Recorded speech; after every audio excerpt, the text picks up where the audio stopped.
এই দেশের মানুষ যে তাকে কত ভালোবাসতো তার প্রমাণ আমরা দেখেছি এই 30 তারিখে তার জানাজার মধ্য দিয়ে আমরা সেটা লক্ষ্য করেছি। এই দেশনেত্রী বেগম খালেদা জিয়া তিনি আমাদের শুধুমাত্র বিএনপির নেত্রী ছিলেন না, তিনি সমগ্র বাংলাদেশের নেত্রী ছিলেন এবং বাংলাদেশে গণতন্ত্র প্রতিষ্ঠার জন্য তিনি তার সমস্ত জীবনটাই উৎসর্গ করেছেন। তার রাজনৈতিক জীবনের পুরোটাই হচ্ছে গণতন্ত্রের জন্য সংগ্রাম করা। সেই সংগ্রাম তিনি করেছেন এবং সেই সংগ্রামের মধ্য দিয়ে আমাদের মাঝ থেকে চলে গেছেন।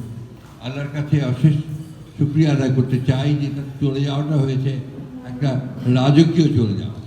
এই দেশের মানুষ যে তাকে কত ভালোবাসতো তার প্রমাণ আমরা দেখেছি এই 30 তারিখে তার জানাজার মধ্য দিয়ে আমরা সেটা লক্ষ্য করেছি।